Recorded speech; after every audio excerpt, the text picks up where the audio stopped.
In 2013, Sony acquired the rights to make a Sonic the Hedgehog film. Later that year, they registered the website domain sonicthehedgehogmovie.com. In March of 2014, the tracking board hinted that a dark and edgy Sonic film was in the works, and in June of the same year, it was confirmed that a Sonic movie was in the works. Nothing was said about edge though.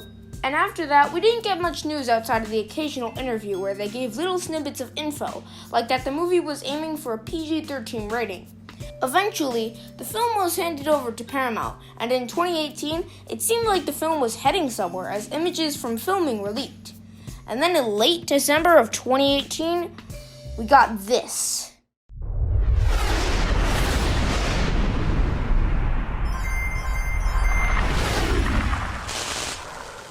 From the realistic hedgehog eyes to the realistic proportions, everything looked bad. And then we got this, and all hell broke loose. As we got into 2019, images kept getting leaked, and with every coming leak, the design got worse, and worse, and worse. And who's Jim Carrey? This tweet says that the first trailer is rumored to drop tomorrow. I wonder if it's true.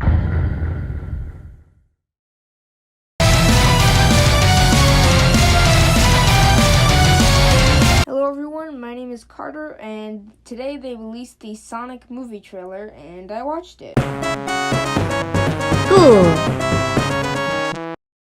Almost no one liked this design. At the time, I thought it was passable, but looking back on it, this looks horrible. And the trailer really wasn't funny at all. Jim Carrey didn't look funny, Sonic didn't look good, and the movie looked like it was going to be a disaster. And then they said that they were fixing the design, and then people got mad because they felt the animators were going to be overworked. So then the movie was delayed, and after that, not much was said until some dude posted 2 images on Twitter, no one believed him, and it turns out that that was the final design. So after almost 7 years, this movie about a blue hedgehog is out. And what do I think of it? It was pretty good. It definitely was not as good as I was hoping, but you could tell that this was made by people who understood Sonic's fanbase and were able to create something that pleased them. Or it pleased me at least. The movie begins with Sonic being chased by Robotnik through San Francisco, and then he's like, I bet you're wondering why a fat guy is chasing a handsome hedgehog who has a really large, collection of Flash comics. Well, to show you why, we're gonna have to go back. All the way back. And then it shows the Baby Sonic scene. And to be honest, if they had just started with the Baby Sonic scene, I think the movie overall would have turned out better because it takes a lot of suspense out of the movie when you realize that he can't go to the Mushroom World because he has to be chased by Robotnik through San Francisco. I think that the movie handles comedy and scenes that are supposed to be emotional really well. There are a lot of clever gags in here. And yes, a lot of them were in trailers and promos, but there are still some that weren't shown in the promos. And here's another thing. The whole Baby Sonic scene lasts literally 2 minutes, and it's never brought up again. And the same goes for these Echidna guys. They're in the Baby Sonic scene, and that's it. They're never brought up again. Why? I have no idea! The film's score is pretty generic.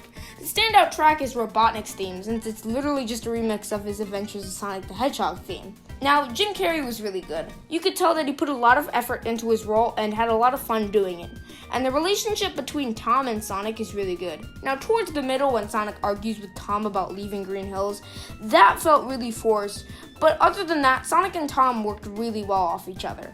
I feel like this was the best iteration of both Sonic and Robotnik. Ben Schwartz is a better voice actor than Roger Craig Smith, I'm just gonna be honest. I like Roger, but I feel like Ben fits the character better. And the way Robotnik is written, he just feels like Robotnik, trying to catch Sonic at any opportunity. And he has a clear motivation, trying to help the government.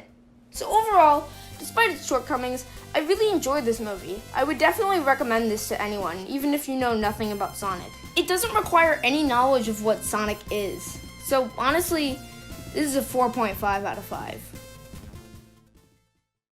Do any of you know how to commit murder to Carter? So basically on Twitter, he said he would beat me and Billa up. I'm not condoning violence, but I'm just gonna say, guys, all his subscribers, please just gang up on Carter. He is quite frankly a stinky poo-poo head.